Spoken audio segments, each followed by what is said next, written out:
प्रयागराज महाकुंभ में स्नान करने के लिए पूरे देश भर से लोग पहुंच रहे हैं। देश ही नहीं विदेशों से भी लोग वहां पर स्नान करने के लिए आ रहे हैं।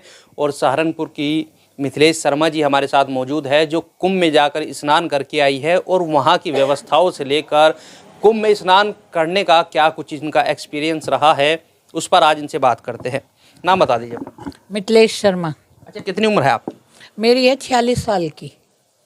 जब आप यहाँ से सहारनपुर से गए थे, क्या कुछ मन में था उस टाइम, और वहाँ जाकर कैसा लगा? हमें वहाँ जाके बहुत अच्छा लगा। जब हम स्नान कर रहे थे तब हमारा मन कुछ और था। स्नान करने के बाद हमारा मन ऐसा हुआ कि बस हम स्नान ही करते रहें, हमें कहीं भी जाने की वो नहीं है। वो तो हमारे जो साथ में थी वो बार बार हमें कहती रही, चलो चलो, बहुत मेरे को तो नज़ला हो गया, ये हो गया, मगर हमें कुछ नहीं हुआ। हमें तो लग रहा था कि भाई यहीं पर ही नहाते रहें हम। अच्छा, आपके जाने से पहले वहाँ कुछ भगदड़ हुई थी, लेकिन क्या मन में ऐसा रहा था, कुछ डर रहा था जब आप जा रहे थे? ऐसा कोई डर नहीं रहा। हमें तो ये था कि हमें जब मरना है तो घर में भी मरना है, वहाँ मरेंगे तो हमें मुक्ति मिलेगी। हमें तो हमने अपने मन में ठान लिया था कि हमें वहाँ ज़रूर जाना है।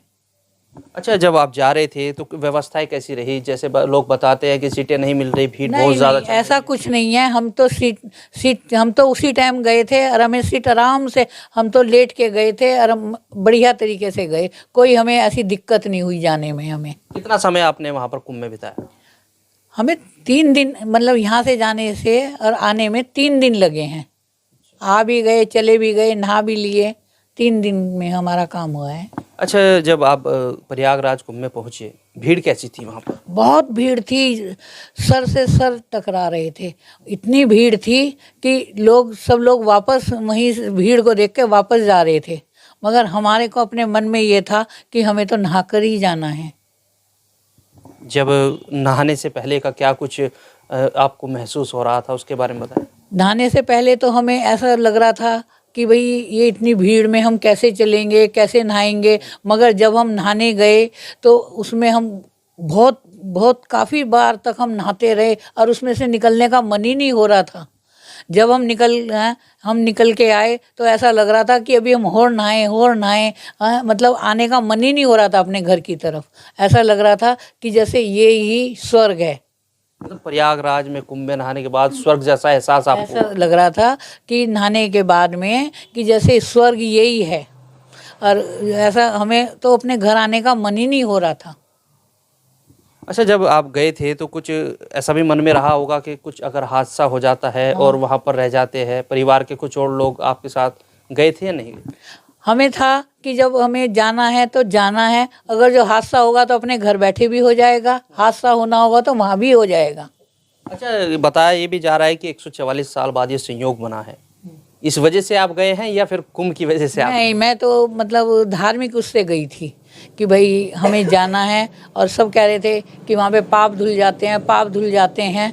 तो अपना हमने कहा कि जब हमने, क्या पता हमारे यहाँ से कौन सा पाप ऐसा हुआ हो जो कि वो हो जाए। तो हमने अपने मन में यही ठान लिया था कि हमारे कुछ तो पाप धुलेंगे वहाँ जाके। तो हमारे को जब हम नहाए तो हमें बिल्कुल शरीर ऐसा लगा कि जैसे हमने बिल्कुल वो हो गया है कि भाई हम मतलब स्वर्ग में आ गए हैं। मतलब आपको लगा कि आपके पाप धुल गए? हाँ, हमारे पाप धुल गए हैं। अच्छा, जैसे कि आप घर में स्नान करते हैं, आसपास की जो नदी है हरिद्वार अगर आप जाते हैं वहाँ पर स्नान करते हैं, लेकिन महाकुंभ में जहाँ संगम है वहाँ पर स्नान, और एक ऐसे संयोग में आपने स्नान किया, तो वहाँ का कुछ अलग ही लगा हमें।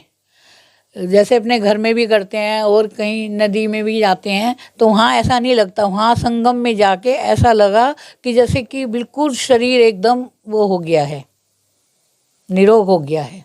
मतलब ऐसा लगा कि जो सब पाप थे धुल गए, सब बीमारियां धुल गई, हमारे सारे पाप धुल गए, सारे पाप कट गए।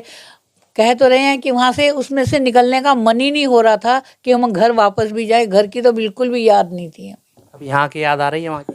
अब तो हमें वहीं की याद आ रही है। सारी चीज़ें देखी ना तो लग रहा है कि अब ऐसा हो रहा था वहाँ, अब ऐसा हो रहा था। जगह जगह कथा, कीर्तन, आरती, बहुत ही बढ़िया लगा हमें वहाँ। तो ये थी मिथिलेश जी, जो प्रयागराज महाकुंभ में गई थी और वहाँ पर स्नान करने के बाद इनको ऐसा लगा कि जो यहाँ से शरीर पर एक बोझ था, जो पाप किए थे, वो संगम में जाने के बाद झूल गए और वहाँ से आने का इनका मन तक नहीं कर रहा था। यहाँ आने के बाद भी इनका मन ऐसा कर रहा है कि महाकुंभ में दोबारा से चले जाएं। दोबारा से चले जाएं। अंकुर सैनी, लोकल 18, सहारनपुर।